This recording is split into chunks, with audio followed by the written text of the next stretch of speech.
Yeah. Urban therapy with son, don't you know now? And it's going down and you know how. And we about to bow. Now, hey, yo, Son 752, it's the Urban Therapy with Son show, Sunday, how we do. And we are crew, you know how we are. Yeah, let's get it down, star. It's the Urban Therapy with Son show, Sunday, the 6th of the December. It's not May, it's cold out today, but if you dress warm, everything is going to be all right. We soldier on, everything is going to be all right. We keep going, everything is going to be all right. The break of dawn, How y'all feeling this morning, December 6th, 2020? Man, if we don't sweep 2020 out of the way, I'll give up Christmas. I give up Christmas holidays and all of that. They say we can't really celebrate this year anyway. I'll be willing to get it out of there today, man. We got to make it to 2021. But let's not fret. Let's not get all bent out of shape. Everything is going to be all right. Tape your life and make sure you record and keep that thing all on one accord, because it's going to be all right. Don't get bored. We ain't had time this year to get bored, even if you stayed in the crib. And where you live is where you got to get it going out. You got to let it go. You got a lot to give. It's going to be all right. Yo, sit down. We got the game tight. This morning, this AM, this day, this beautiful day, early day, on the Urban Therapy with Son show, we are talking about the dirty worker and the boss. The dirty worker and the boss. You know how some people are always getting people to do their dirty work, and some people are always willing to do the dirty work. I never really understand it, but we're going to get it in now. What's going on? Carol Chamberlain, mi favorita. It's always great to see ya. I'm glad you're here.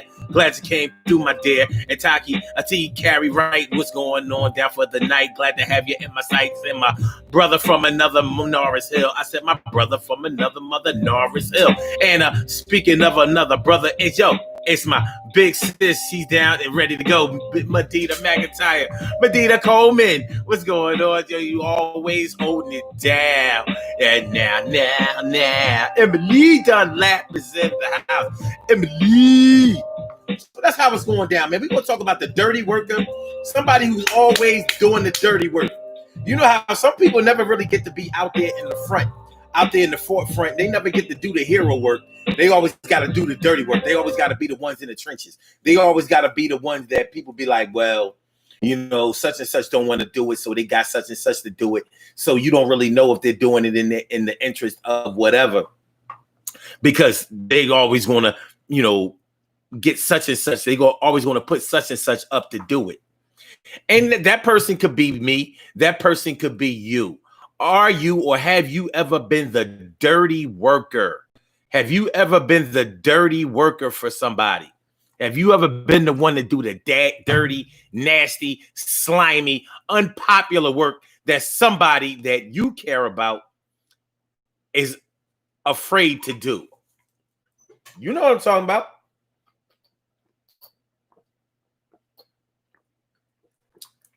You know what I'm talking about. You know, somebody doesn't want to do something because it'll make them unpopular. It won't show them in a positive light. It won't be a good look for them. So what do? They get you to do it. They get you to be the one to do all of that unpopular work, the kind of work that people point at. They don't like to be the bad guy, so they put you up to be the bad guy. But not necessarily you, but somebody else. But they keep their hero status while they have everybody mad at you. They got everybody mad at you. You. So that's how it's going down on the Urban Therapy with Son show. So let's get it popping.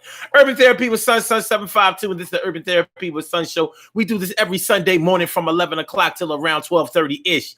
And the reason that we say 12:30-ish is because sometimes it gets so heated that we just have to do a little OT on a Sunday. And it is Sunday, baby. This is the show where adults come out and play with other adults. We laugh, we cry, we argue, fuss and fight, go back and forth with each other.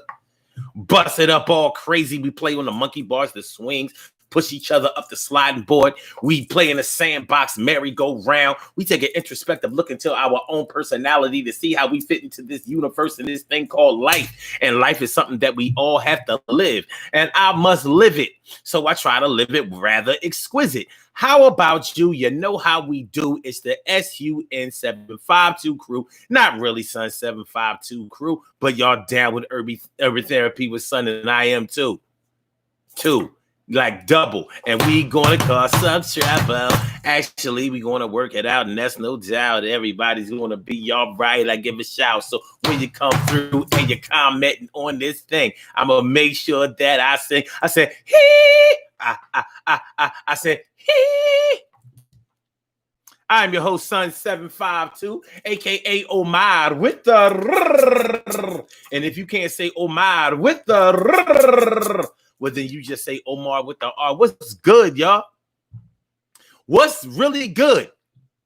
So my big sis is getting into it early. She says, or they may feel it's beneath them.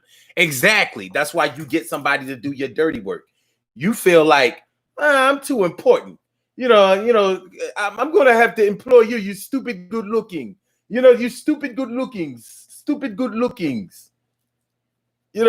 I'm too important to be killed. I'm too important to be hurt. Get your grandma dynamite ass out of here. Even grandma dynamite, at least she did her own dirty work.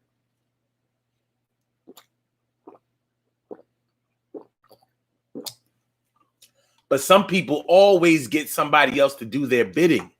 Some people always make sure that they never have the blood on their hands. So it's like hiring a hitman, doing a contract killing.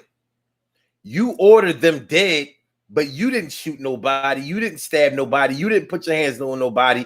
Nobody saw you at the crime scene. You didn't get caught. You didn't get locked up. Your name is not attached to it. But in all reality, you have been behind the scenes on some Rumpelstiltskin shit. You've been behind the scenes on some Rumpelstiltskin shit, on some old Pinocchio shit. Don't fake the funk or your nose will grow. So we're going to talk about this today in its entirety as we see it. And I have some examples for y'all about notable historical figures that have gotten people to do their dirty work, and they have been successful. In the end, everybody knew what time it was. Everybody knew the time. The time, son. They knew the time. So what we'll try to do is we'll try to relate this to our own lives and try to see, have we been the employer or have we been the employee of the dirty work? Have we been the employee of the dirty work employer, or have we been the employer of the dirty work employee? How many of y'all are able to handle? Oh, damn, I thought I had pockets here. I didn't have pockets. How many of y'all have been able to handle being in unpopular situations? How many of y'all have been able to handle not being the good guy all the time? Some people honestly can't handle it at all. They don't do well with that. They always got to be that guy. They have to be that person that people love and praise and admire and be like, yeah, such and such is 100. They keep such and such. That's my man, 100 grand. They would never, ever take the stand. They would always stand on their full 10 toes. They would never be blaming you for them hoes. You know how the story goes, and that's why I chose this one to be on my side. I got pride, and they stand by everything they do. And come to find out, they was as messy as you. You find out really after it's too late, and after you've been locked out and locked up, and they close the gate, and you say, "How did I get fooled?" Because you was doing all that goddamn dirty work, you damn fool. It happens. The dirty worker and the boss. I mean, when you really think about it, it's a hell of a phenomenon, because why would you do somebody's bidding like they're paying you? I mean, really, a lot of us won't do somebody else's bidding if they are paying us. A lot of us will be like, nah, I don't care how much you paying me, or even if you or whether you are paying me or not. I dance to the beat of my own drum. And I'm not doing this, I'm not doing that. Dirty work at your job, management. A lot of times management certain managers hate to be the bad guy. So what do? Instead of leading with integrity,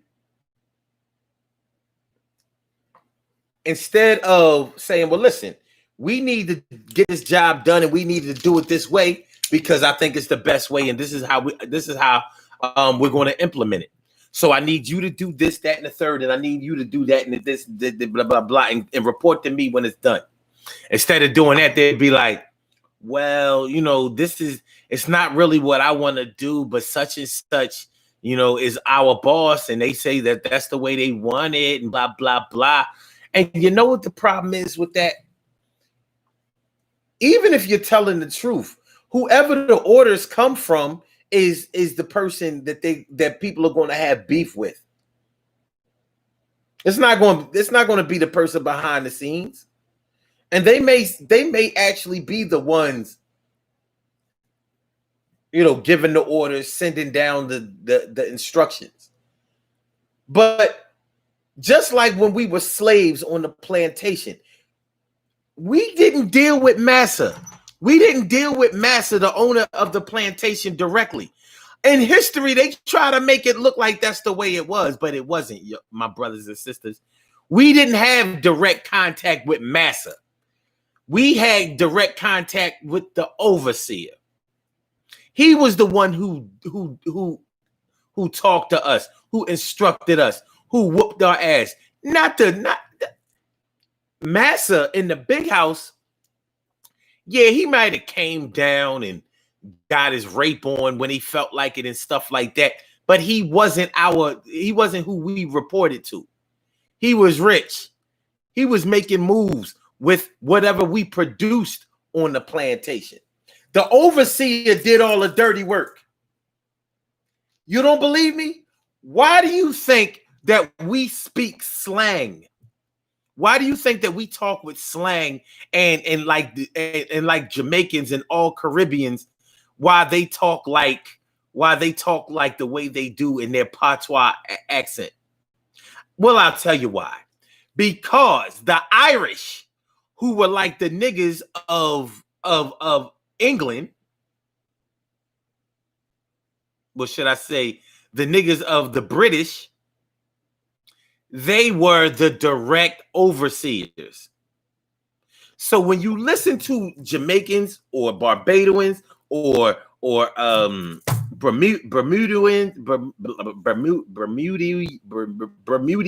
whatever, or the Virgin Islands and all that, when you listen to them talk, or even the Spanish settlers, like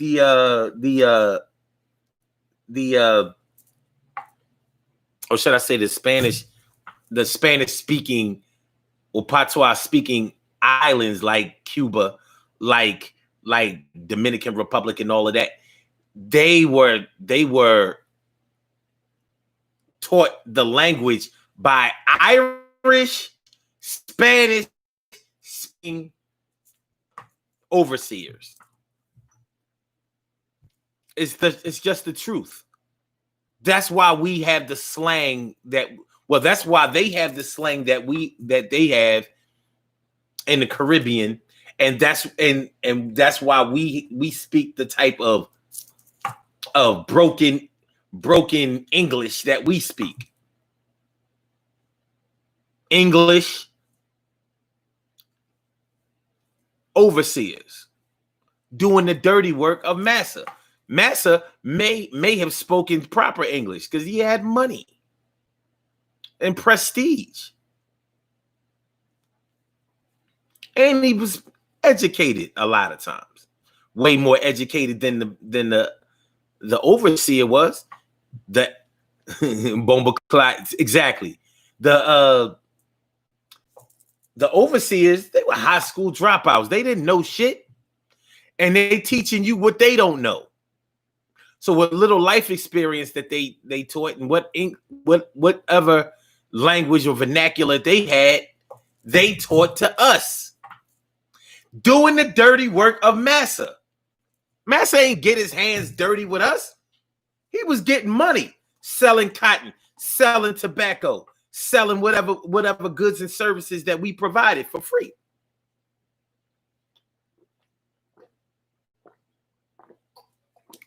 The overseer was the dirty worker.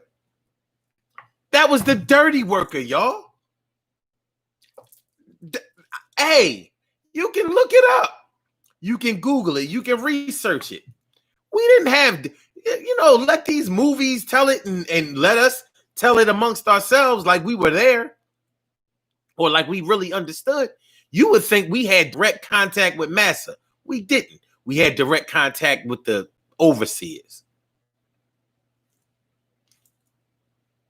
Massa wasn't one of those freedom riders or one of those cats who went out catching slaves that tried to run to the north. That wasn't Massa doing that.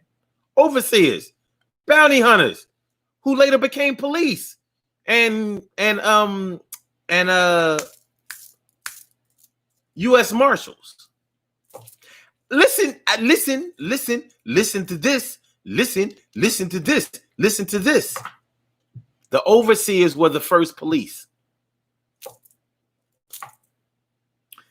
Doing the dirty work, just like the cops right now do the dirty work of the government.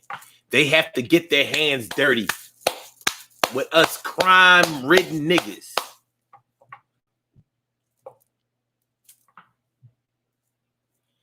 Do you understand what I'm saying? Actual facts. Stacy Yvette White. What up, Stacy? Stays holding it down for the D all day, every day. 365, 12 months a year, 52 weeks. Yeah. And my brother Ansel Jones is all up in the house. What's going on, my brother Ansel Jones? Be more stand up all day, every day. Hey. You know how they play. Thanks for coming through, y'all. Appreciate me some, y'all. And make sure that y'all share that show, man. I should be out of Facebook jail today. Tonight, though. Not till tonight. I violated at night. I violated at night. So somewhere around 9 o'clock or some shit like that, I should be out of jail. I should be out of jail. So I can't share the show yet. I need y'all to hit that like button too. Make sure you hit the like button. Make sure you hit the like button. Make sure that you hit the like button. Urban Therapy with Sun Show, All right. So yeah, as we talk about the dirty worker and the boss, we all have friends. We all have friends that do little slimy shit, grimy shit, little nut shit, little cornball shit, little backhanded, underhanded shit. We all have friends who do that shit. And one of the craziest parts about it is we all have friends who do that, but we all have friends who have nothing but contempt for the consequences of their actions. So they always have another best friend who they get to do the dirt with them or for them. Like on some Butch. What was on the Little Rascals? What was his sidekick's name? I can mouth it, but I couldn't spell it or really know what the fuck he was. It was like Wime. Hey, Wime. What the fuck was his name? Was he saying worm?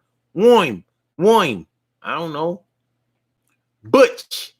The bully Butch on the Little Rascals. Let's Google that. Let's get the Google on. We will Google. Hey, yo, sir, we go Google. Hey, sir, we go Google. We go Google. Yeah. Hold on.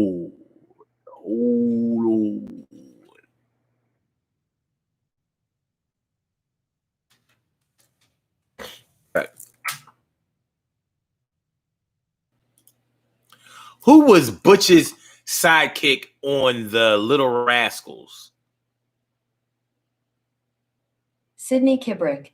According to Hanna-Barbera Wiki, fandom, Sidney Kibrick is a former child actor from the Our Gang series of theatrical shorts. Oh, shit. He was known for playing the voice of Butch's sidekick, Woim. In the Little Rascals animated series, he was voiced by Julie McWhirter-Dees. His name was Woim. So I actually heard that shit right. Yo, man. W-O-I-M. Have y'all ever heard a name like that? I haven't. I've never known anyone named Woim, and I didn't know what the fuck he was saying. Yo, Woim. Woim. Yeah, Woim. W-O-I-M. Woim. Woim did the dirty work of Butch. But Woim would warm up the bully, and so Butch could finish him off. Why was Woim the sidekick? Why did he do the bidding of Butch?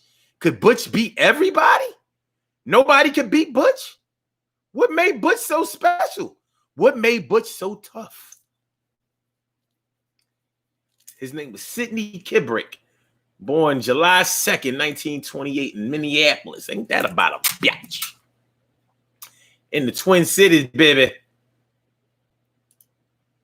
Woim. So Norris Hill thought he was saying Wally. He was saying Woim. W-O-I-M. Woim. Woim. Woim, Carol Chamberlain says, the overseer was one step above the slave. Yeah, but we still had to call the overseer master. He wasn't no master.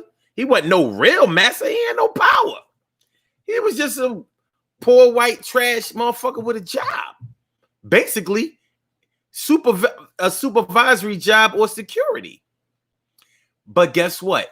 That's where they get the mentality today that no matter what level they are, they're better than us. That's part of exactly where it came from. Directly.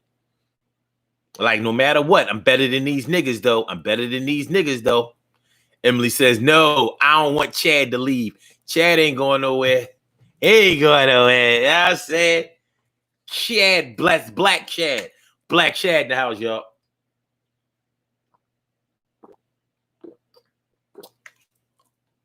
Black Chad in the house. Hebrew Israelite. Okay. Carol says, Emily, Chad better stay around because going to jail again. Dang. You know what? You be hurting my feelings, Mom. You be killing me. You killing me. You're killing me. You're killing me. You're killing me. Ansel says Facebook is one of those social media big houses. Carol Chamberlain says Spanky. Butch. Remember, Butch like Darla. Darla was always switching between Butch and Alfalfa. Come to find out, in real life, Butch, like Alfalfa was the real thug. In real life, Alfalfa was the real thug. You ever see the story of Alfalfa and how he died and all of that? Alfalfa was a thug. He was a thug. Chick Couch Hamlin says, no, just stating facts. Listen, I'm gonna watch what I say. Hopefully that works. Make sure that y'all hit that like button, man. Hit the like button. Make sure that y'all share the show. Make sure that y'all subscribe to the channel. It's going down. It's going down.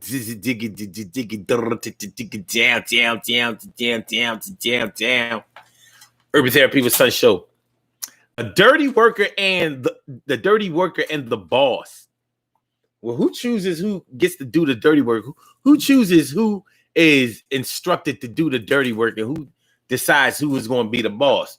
It's not all that hard to figure out who's going to do what. In every situation, there is a dominant personality and one person that's willing to submit to the domination, not necessarily be dominated, but there's always a person who will take the lead and the other person that's willing to be led.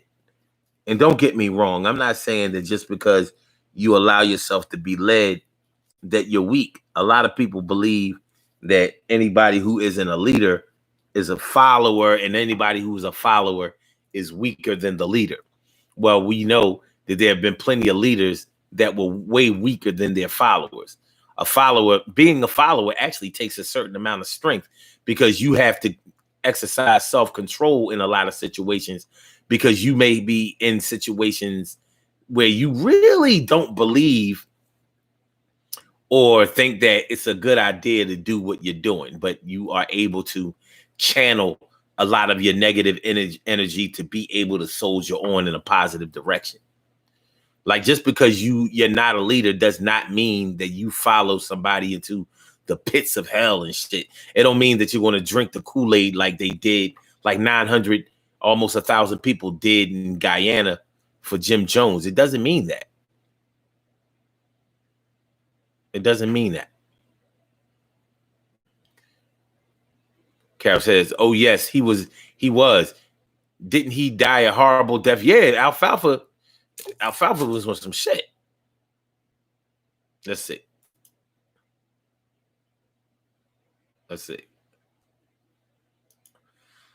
How did Alfalfa from the Little Rascals die? According to History.com, on January 21, 1959, Switzer and a friend went to the Mission Hills home of Moses, Bud, Stilts, to collect a debt Switzer believed he was owed. A fight broke out, during which Stilts shot and killed Switzer. Yeah. Alfalfa was on some other shit. And it looks like Alfalfa was born in Paris.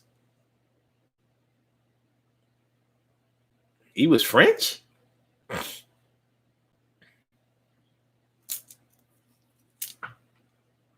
Looks like he was. He was a Leo, born August 7th, 1927. Ain't that about a bitch?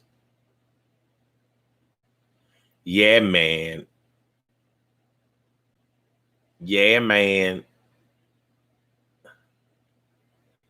Wait a minute.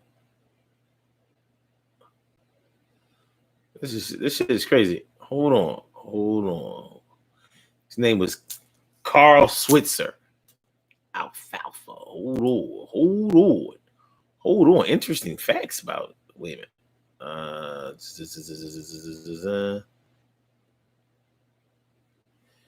He got killed in 1959. Okay. Let me see. Okay. He actually stopped doing Our Gang and whatever in 1940 when he was 12. Damn. His role after leaving the series was a co-star in 1941 comedy Regular Fellas, blah, blah, blah, blah, blah. I don't know why he had that shit. In personal life.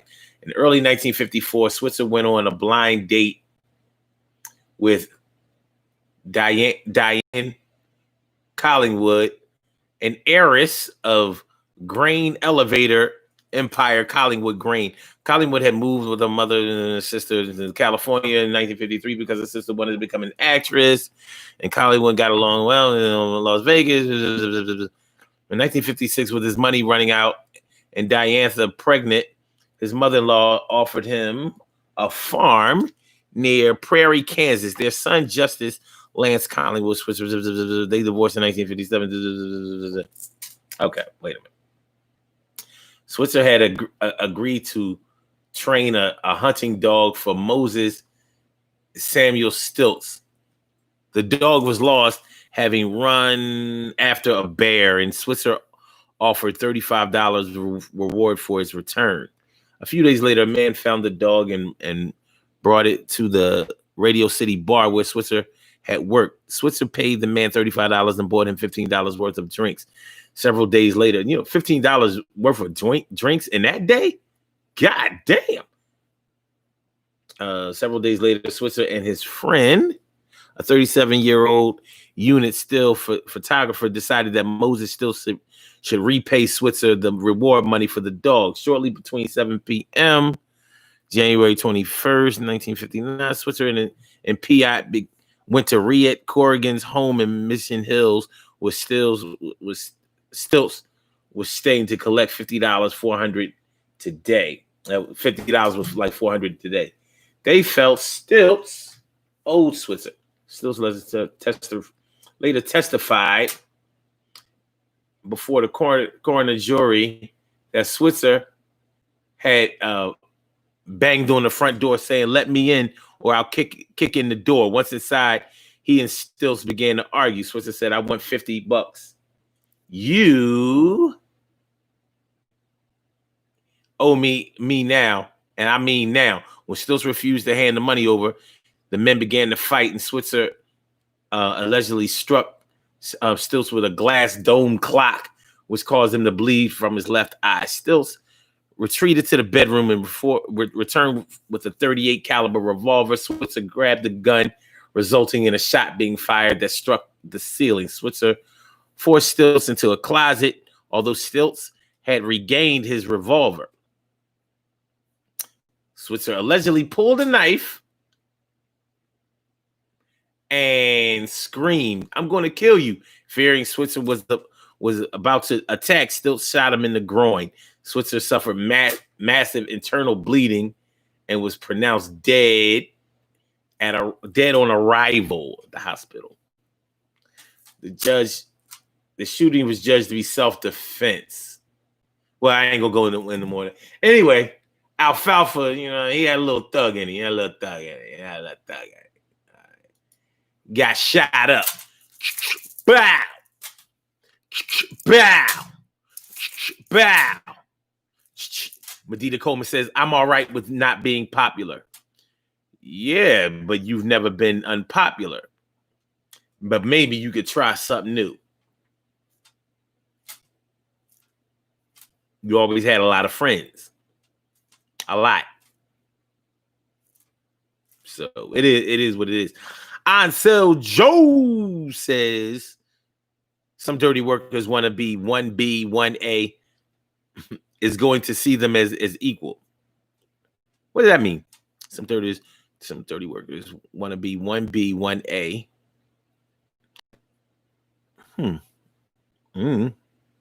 Because maybe you can explain that. I don't get it. Carol Chamberlain says, "Maybe that's why he was so prissy. Only on that show. He was a young boy, though. You know what I mean? He stopped doing this shit when he was 12. Like, what the fuck? It's crazy." Shirley Sherrill, the world's most precious and greatest pearl in the world. Shirley Sherrill, the world's most precious and greatest pearl in the world. What's going on, Shirley Sherrill? And Cherry is in the house. It's Cinderella Dana Dane. Well, it's the woman Dana Dane with fame. Cinderella Dana Dane. Well, it's the woman Dana Dane with fame. So, yeah. So, when somebody is always doing it. All right, let's talk about the person that does the dirty work for a second. Let's take a few minutes to talk about the people who are willing to do the dirty work. What makes you ride for a person, do things for a person, look out for a person, cover up for a person, keep somebody's secrets or whatever, and even take the blame on some scapegoat shit for somebody? What makes you do that for somebody that you're not all that close to? Or is it a situation where you would only do that for people that you're close to? Now, when it comes to certain people who do dirty work, sometimes it doesn't even seem like they're all that close to the person that they're doing the dirty work for. It's just that the person that they're doing the dirty work for seems to be able to use them for whatever they need them to do, as if they're paying them, but they're not paying them. Maybe they're paying them attention, but they're not paying them anything like money. So you have to ask yourself, why would you do this? But people do it. Oh, I never said such and such. They said it. Oh, I didn't do this, that, and the third. They did it.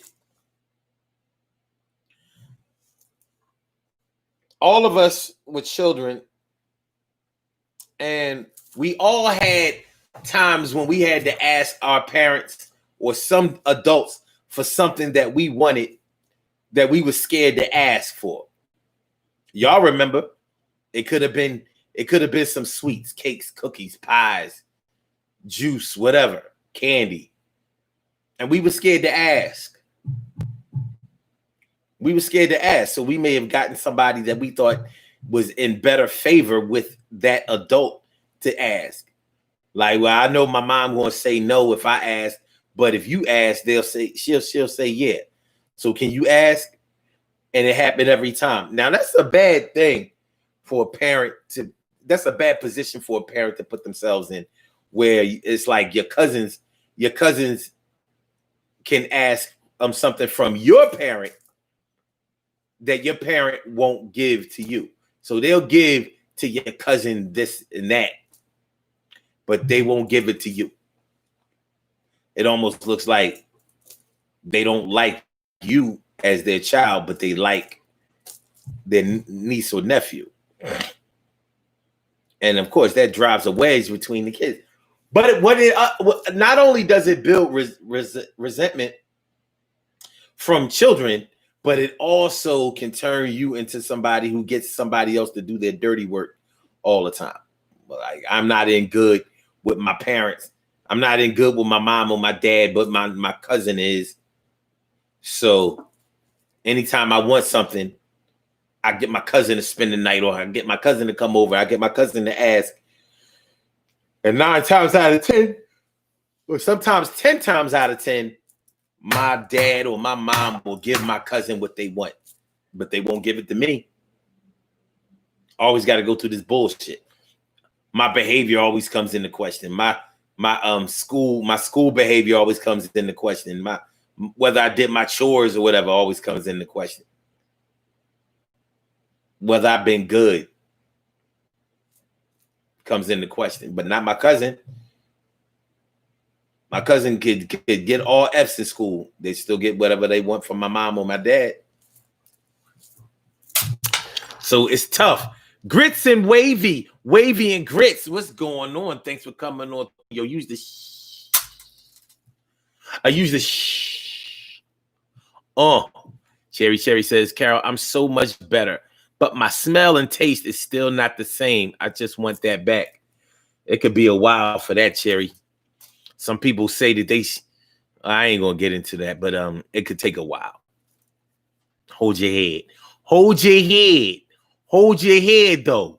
You gotta hold your head. For real. You gotta hold your head, though. Grits and Wavy and Grits. She says parents know too much about their own children. I know my little Bobby is bad as hell. My nephew Tony is a good boy. In reality, Tony just hasn't been caught doing the bullshit yet. I see what you're saying there. Grits and Wavy and Grits. I see what you're saying. But, you said that your nephew Tony is a good boy, but he just hasn't been caught. So is he good or is he bad on the low? Huh? Is it a situation? Is it a little situation where you won't let your son Bobby play with his Xbox, but when Tony comes over, you let him play with the Xbox? Is that the situation with Grits and Wavy? Let me find out. And she says, a lot of people are stricter on their own kids.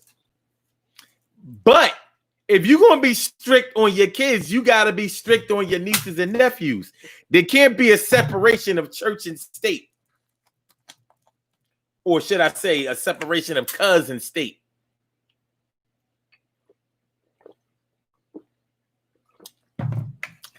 Cousins don't have the right or shouldn't reserve the right to grow up differently.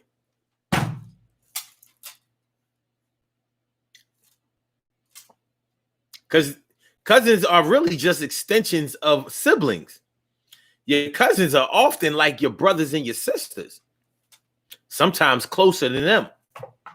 So you gotta make sure that cousins, that your nieces and nephews, make sure that they on par with your kids. He says, I don't know. I was just giving a random scenario. I don't have any children or nephews. What in the hell? You just made me etch a sketch this whole everything I just said. I gotta etch a sketch that shit. Look.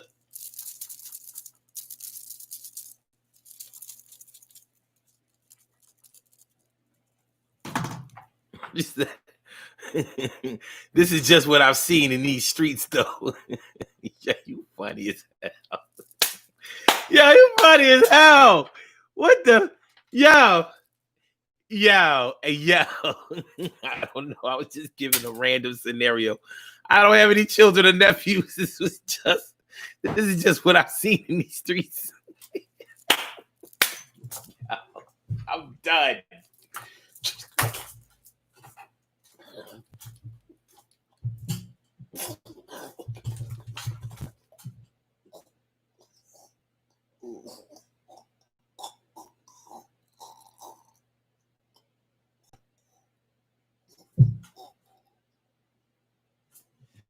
Yeah. All right. Cherry says, my mom's friend, her daughter and I grew up like cousins. I never forget she had a beating, and I can hear her mom saying, you have to be more like Dana. This shook me for life. That sparked. This shook me for life. That sparked hatred. I can see how that would cause hatred, because that ain't cool. That ain't cool. Listen, your kids gotta come first. I don't care.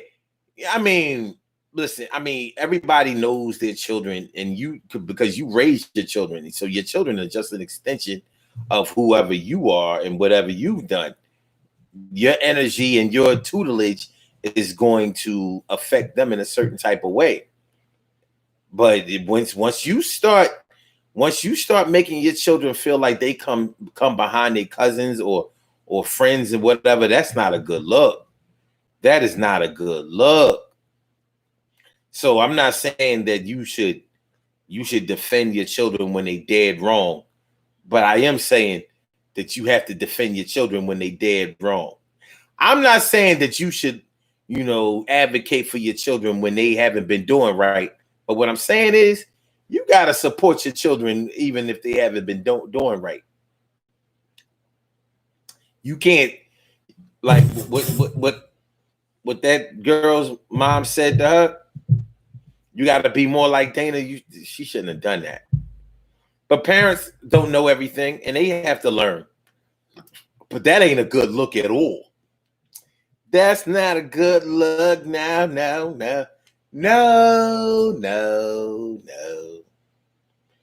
But you live and you learn, son.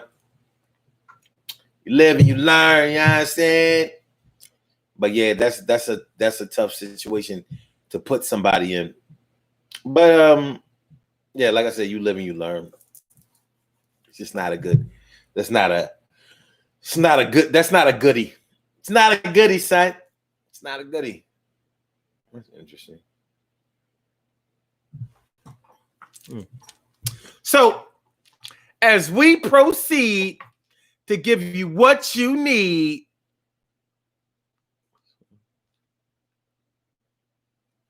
I'm sorry, y'all. I'm gonna look at these. I bought these lights, and I haven't started to use them.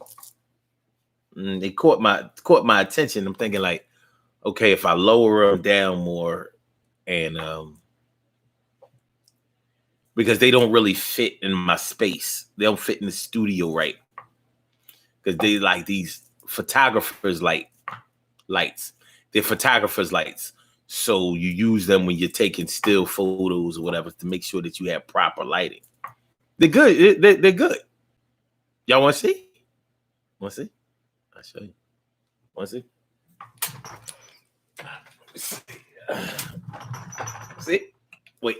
Hold on. Let me lower it. Wait.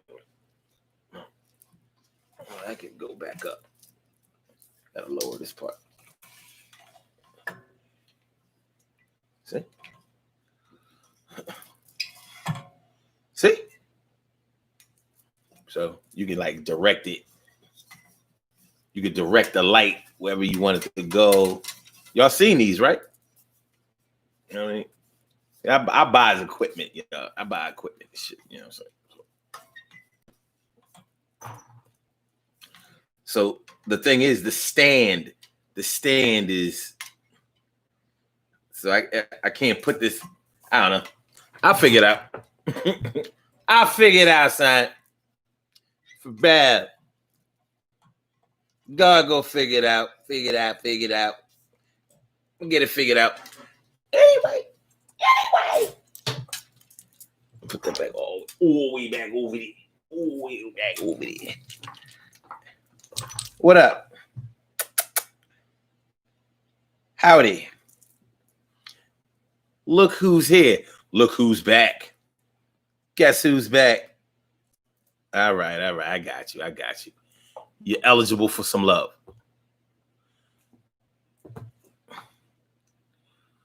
Narcil says, at Grits, the things you see while playing spades. Oh, man. And Narcil, wait. Arcel Jones says, the show has a budget. Yeah. The show has a budget. Yeah. Uh-huh. Yeah. It's all good though. So yeah, man, but you know, as we talk about like how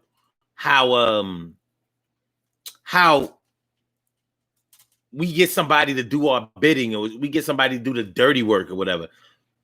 And I always wonder if the person who does the dirty work for people all the time, or does the dirty work for a person, do they ever ask them like, why do you always get me to do this, that, and the third? Or do they already know? Or have they had that discussion and they've agreed that, listen, man, you know, I can't do this for whatever reason? Because I don't know if a person would be able to be honest enough with somebody else to be able to tell them, well, yeah, I need you to do it because I'm scared to do it, or because, you know, I'm just going to keep it a buck with you. I'm a bitch. I'm a little bitch, and I can't stand not being that dude, that John, that that number one, number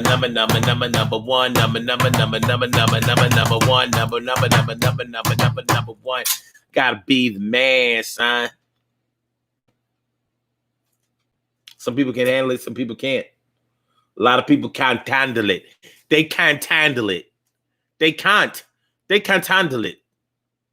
But can you?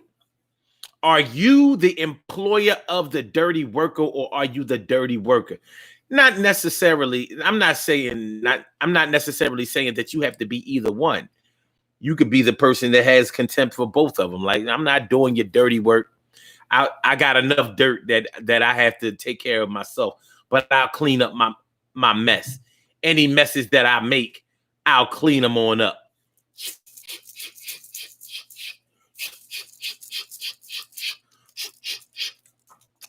Somebody give me a dustpan. I need that dustpan inside my hand. Somebody pass me that broom, and I'm going to get this room cleaned up real soon. Somebody give me some Fabuloso. Make sure you give me some rags. And hey, yo, I'm going to make sure everything gets wiped down. Give me some disinfectant right now. Yeah, I'm going to clean up my mess and make sure that I don't cause nobody else no stress. But sometimes you got to get somebody else to do what you can't do. That's resources. That's true. But when you do it all the time, that's a pattern that you are developing. And no, I'm not down with that every single day. What the hell is going on with you? That's how you play, and that's where you stay, and that's what you say. Well, I'm going to say something else. Yo, check it now. Me and you is down, and we've been brown since the first down. You not a clown, but I'm not the one to do your big. I do it 1 or 2 times, but yo, I'm sitting on the top of the world. Me and my girl, you know, the one that wears the wraps and the curls. But yeah, everything is going to be okay. Hey. Only if we make it that way. Doing someone's bidding, baby.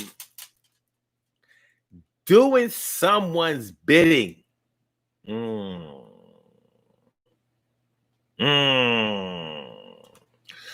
Well, I don't know, son. I don't know, son. Yeah, but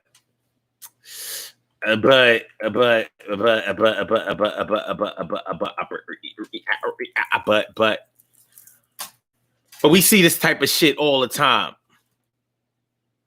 We see this kind of shit all the time. Jones says, I started a riot when I showed the new supervisor didn't know their job. You got strips. You got strips for decorations. Or are you saying you got stripes for decorations? Don't know how to do their job. Yeah, people really don't like it when you point out that they don't know how to do their job. It can get ugly. It can get quite ugly. It can get quite ugly. Quite ugly. Quite ugly. But hey. Hey. Still, you know, when we do dirt for somebody else, maybe we have people who do dirt in our family. We were just talking about the whole cousin scenario, but it might have been a situation where one of your parents got other people to. One parent makes the other parent look bad all the time. So you might have a mom and a dad that play the good cop, bad cop shit. Your mom don't know how to say no. Or your dad don't know how to say no. In two-parent families, let me ask y'all that. In two-parent families, you have observed, which one seems to be willing to be the bad guy in the scenario the most? Which one? Y'all let me know. Which one, from your experience in two-parent families, which one has been more willing to be the bad guy in the parent situation? They don't mind being the one that says no all the time, or the one that makes the hard decisions. No, you can't stay out that late. No, you can't spend the night over such and such house. No, we can't go here, there, and whatever. Which one? Is it normally the mom, or is it normally the dad? Which one? What y'all say? What you say? Which one? T. Carey Wright says the mom. The mom is normally willing to be the bad guy, huh? Okay. Ansel Jones says, I learned my place real quick. I hear that.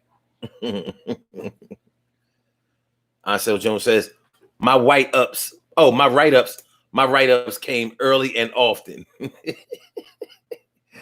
And T. Carey Wright says, I have contempt for both. I get it. I hear you on that. You know what I'm saying? I hear you on that. You know what I'm saying? You know what I mean? Good kitty, nice kitty, fun kitty. Good kitty, nice kitty, fun kitty. All right. Cheryl Hudson says, I think the mom.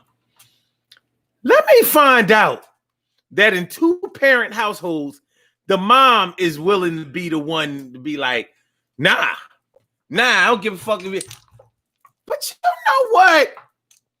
That might be true, because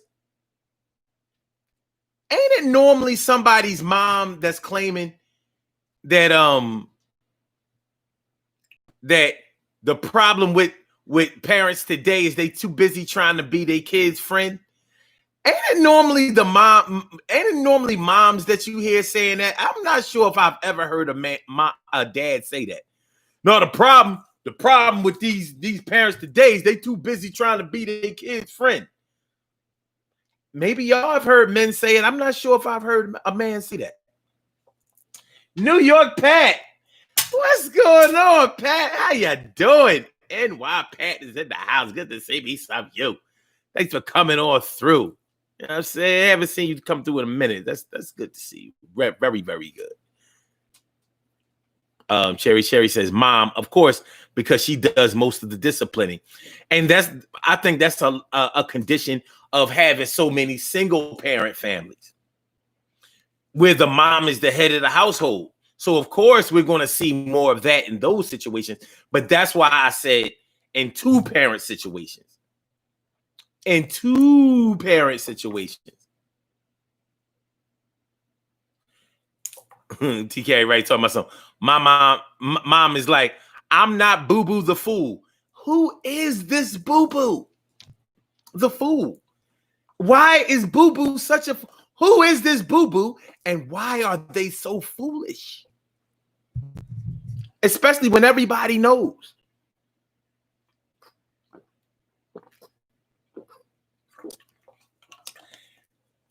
My mom has never said, I'm not Boo-Boo the fool. And now y'all got me wondering why. Why didn't my mama say that? But she didn't. She ain't had no problem disciplining and doing the dirty work.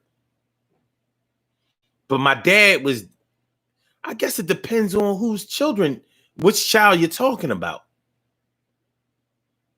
But I know my dad don't like to do a lot of the dirty work. He don't like to do a lot of the unpopular work. That's just not his thing. My mom was like, I don't really like to be the bad guy either. But I be goddamn if I'm going to let that shit go on. Y'all tripping. Y'all going to bring this whole household down. Grits and Wavy says, let's also mention mothers who don't let their sons grow up. Meanwhile, they stay breathing down their daughter's neck. Oh, here you go with that shit. Here you go with the, okay, black mothers love their sons more. Okay, black mothers love their sons more. Okay, black mothers love their sons more. Okay, black mothers love their sons more. Is that true? Are you sure? I see people always talk about the black moms. They let their son do anything, but I know a lot of situations where it's not true. They be giving that black son the business. Ooh. And when it's bad, it's really bad. You ever see a black man who don't love his mom, but don't know his dad? Don't love his mom, don't know his dad. Don't love his mom, don't love his dad. Don't know his mom. I'm sorry. Don't love his mom, don't know his dad. Don't love his mom, don't know his dad. Don't love his mom, don't know his dad. It's kind of sad. Narcille says, new nickname for us old heads. Boo-Boo the fool. Boo-Boo the fool. Boo-Boo. Boo-Boo, boo-boo, boo-boo, boo-boo, boo-boo, boo-boo. I ain't get treated better than none of my sisters, though. And I was the youngest and the only boy in that household. Sure, we all got favor. But shit. Them heifers, Dita still here? Them heifers, when they was growing up, that's when the money was there. I came during the struggle. the Great Recession 80s and shit. The Great Recession 80s. Cheryl Hudson says, in two-parent families, I still say the mom. Even if the dad has the final say, he knew to back mom or else. Sounds right. Sounds right. Ansel Jones says, the 70s, 80s, and 90s had two-parent homes. No, they didn't. 2000s, we let baby father in the picture on TV. Oh, yeah, on TV, yeah. It was definitely, well, I don't know. Because on What's Happening, there wasn't no dad in the house. Not on What's Happening, it wasn't. Let me find out they kept it real on What's Happening. And you know what's happening? That was supposed to be set in California, in LA.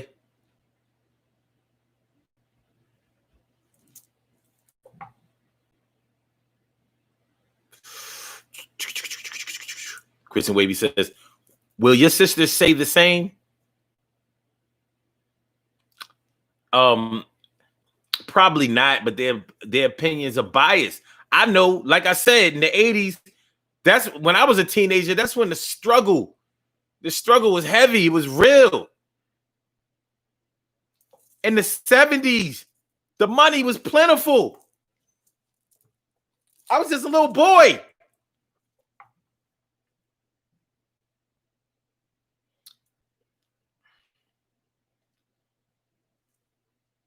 I guess everybody has their own perspective.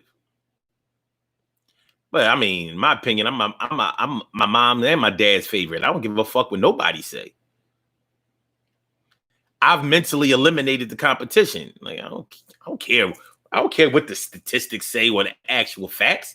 Don't bother me with facts. I'm the fucking favorite, and I'm the best too. Y'all corny, cornballs. Y'all ain't got no show.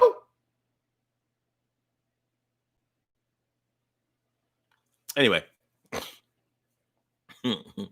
Cherry says that Cheryl, yes, in most two-parent households, mom is still the disciplinarian.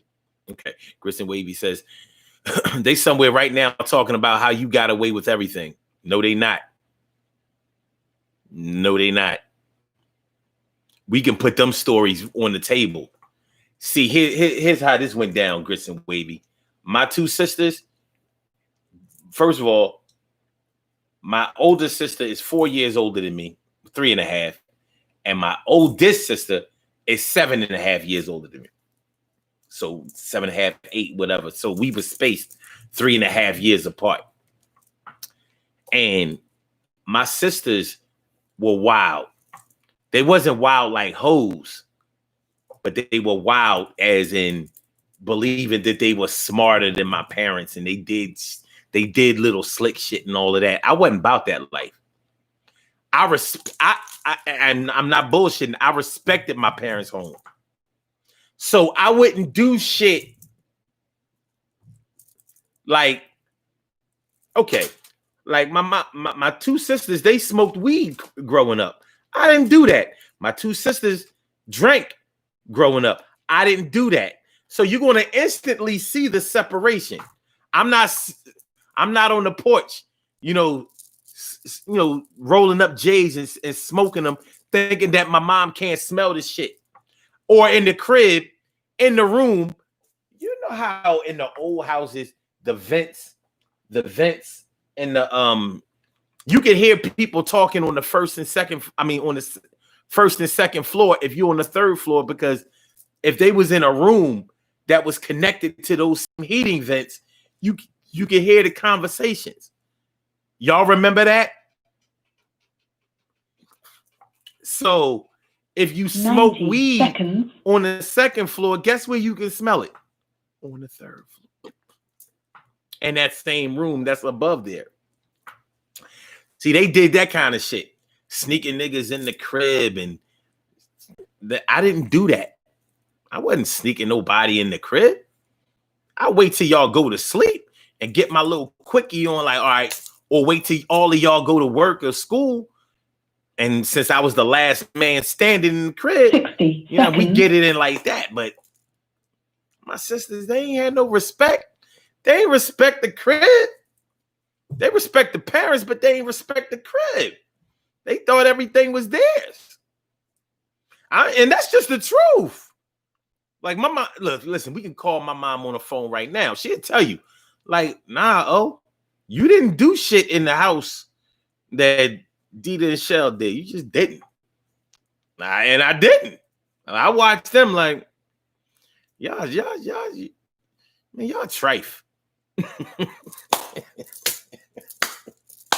Y'all chicks is trife, man. Y'all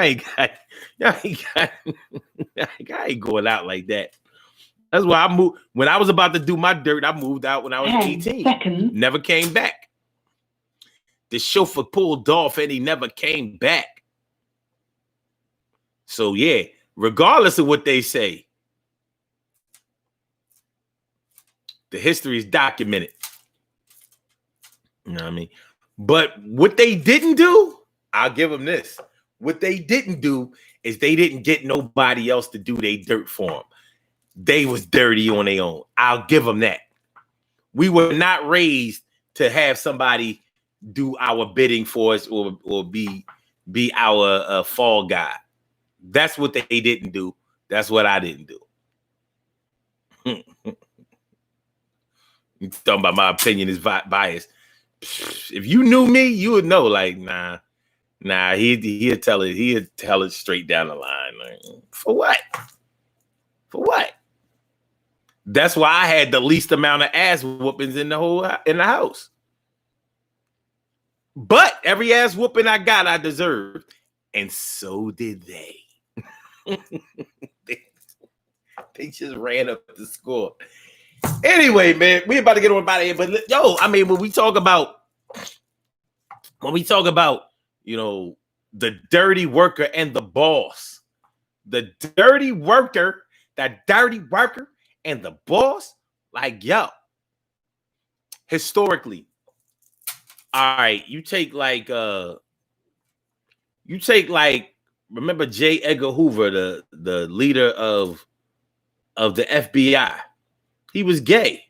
I mean, you could say he was gay on the low, but everybody who came in contact with him knew he was gay.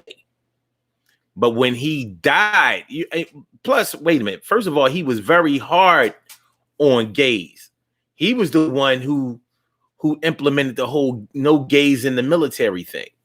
That was him. His little faggot ass. He was the one who said no gays in the military. So he worked hard to overshadow or cover up his status.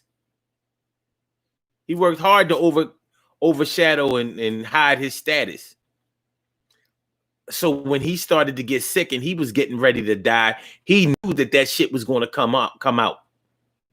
Because he had surveillance and papers on everybody or whatever. And that's how come he was able to keep his shit on the low. Everybody was scared to tell on him because he knew dirt. He had dirt on everybody.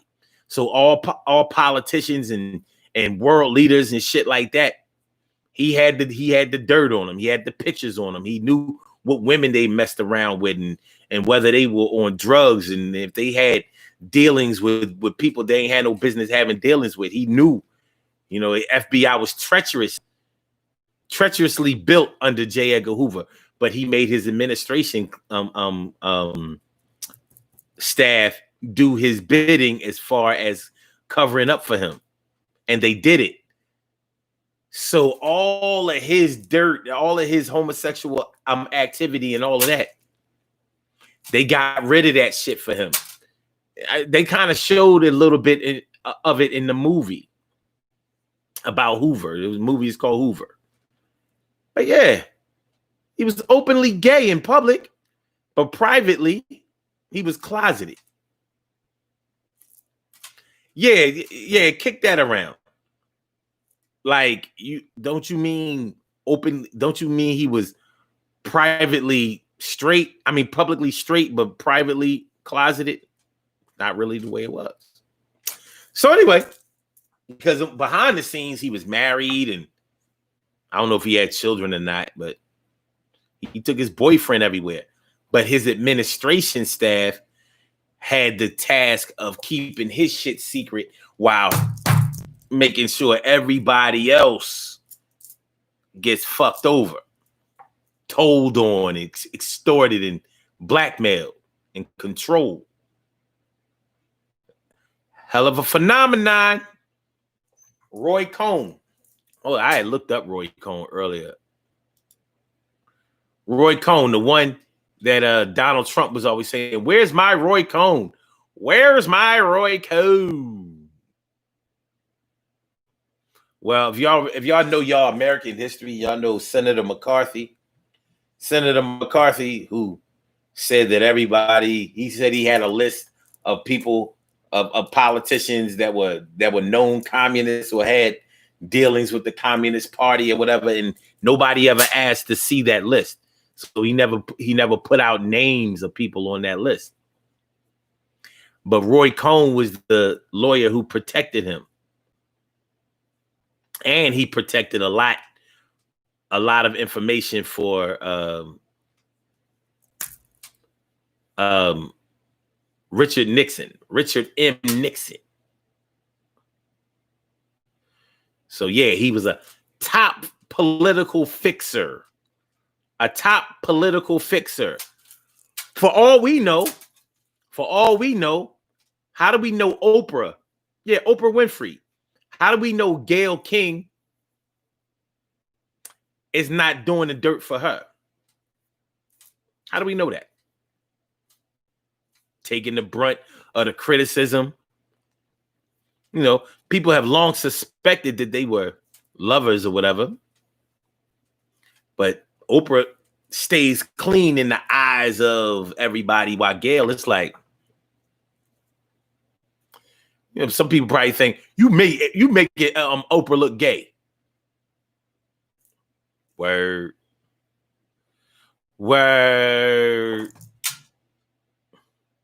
So hold on.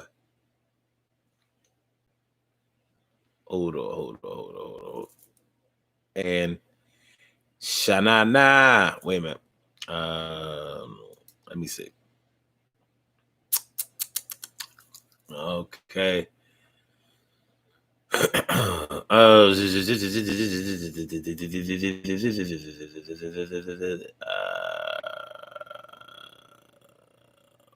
McCarthy.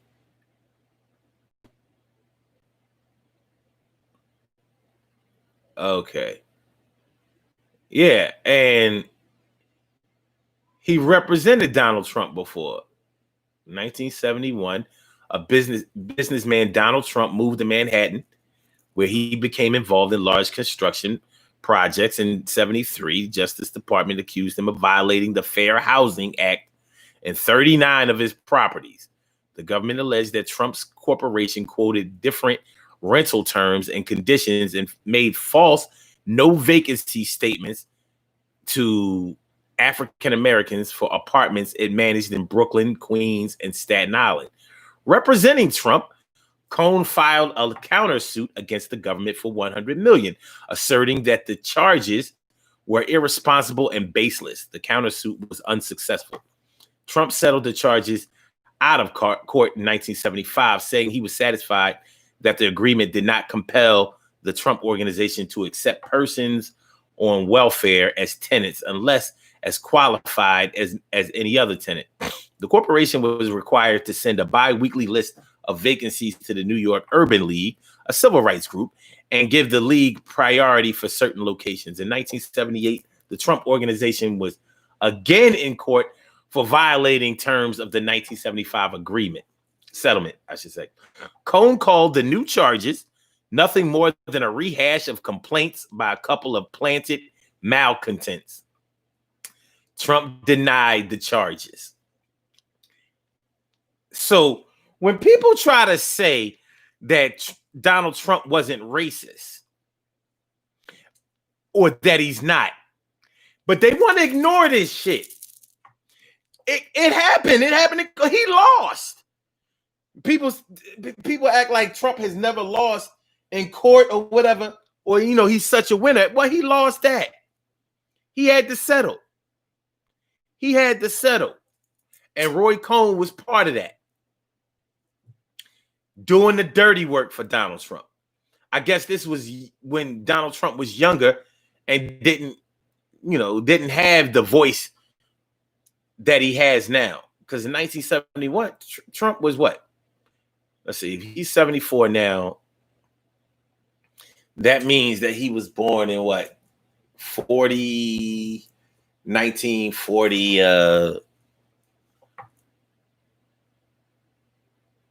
Wait a minute. 40, like 46. So it's 71. He was like, he was in his 20s. He was in his 20s. Late 20s. So he was, yeah, I mean, motherfuckers act like, like this cat never did shit.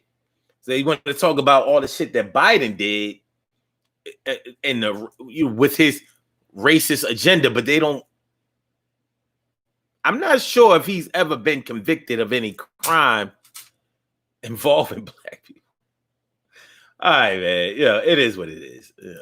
It is what it is. Cheryl hasn't. My voice is out of sync with the video. I don't know. We're going to do these birthday shout outs, though. That's what we going to do. That's what we going to do right now. We're going to do these birthday shout outs. We have some birthday shout outs to do. Some people were born on this glorious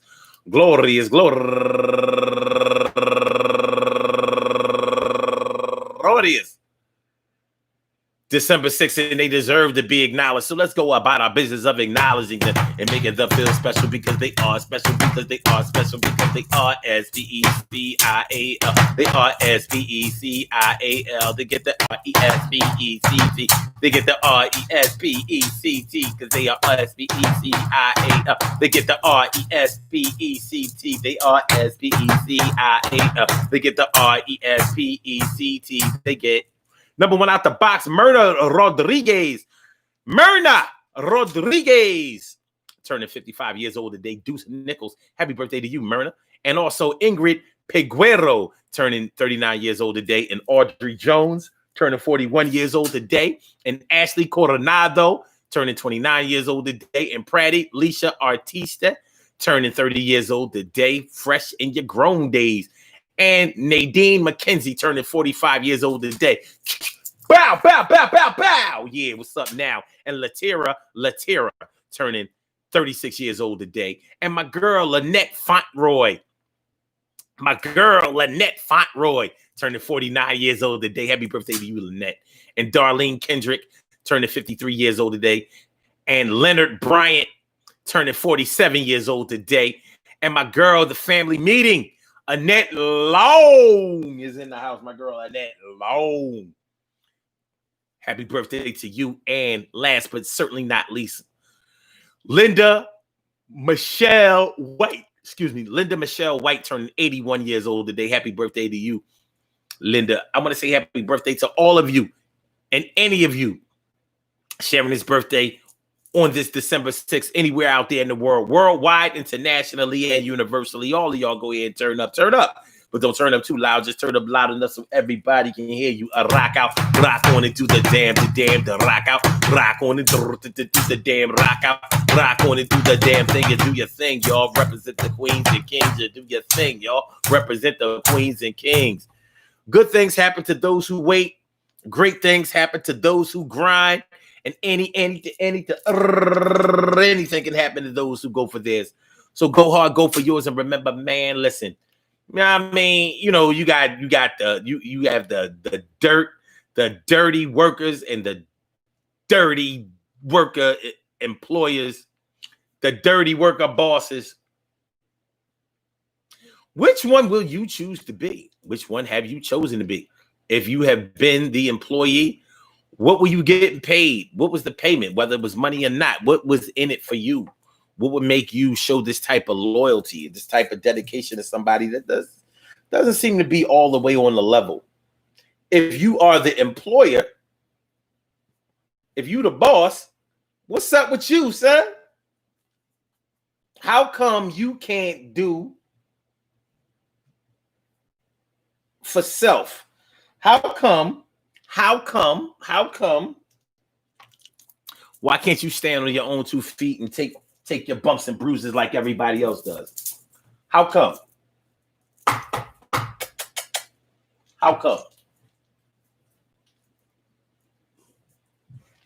Why is that? For what reason?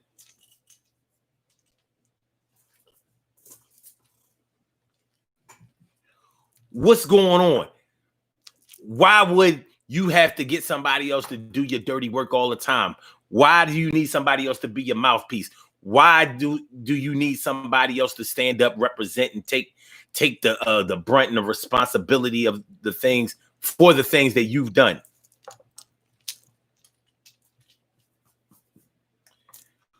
What's good?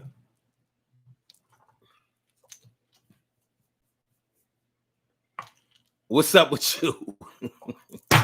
Listen, man. Listen, man, I want y'all to have a good day today. You know what I'm saying? I'm on some other shit. Playing with this cat fur all over the place. Got my allergies all in the tailspin. It's all good. I want y'all to have a great day today, man. You know what I mean? I'm ready for the Eagles to lose again. I hate to say this shit, but, you know, the season is terrible. And they are too. I want y'all to have a great day, though. Peace to all my day ones, my everydays, and my brand news. I love y'all to death. Resuscitate y'all and love y'all right back to life. I will be back with y'all tomorrow night, 7 p.m. Eastern Standard Time for another Daily Go Get It show. This has been the Urban Therapy with Sun show. If you haven't pressed that like button yet, make sure you hit the like button. If you haven't shared the show yet, make sure you share the show. And if you haven't subscribed to the channel, make sure you subscribe to the channel. And I'll holler at y'all later. Y'all have a great one. I don't mean good. Great. So let me get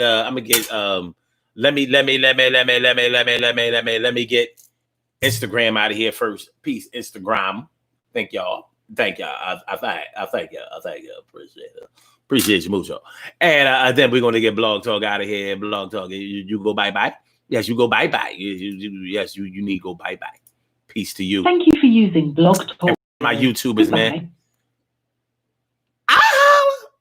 Yeah. Yes.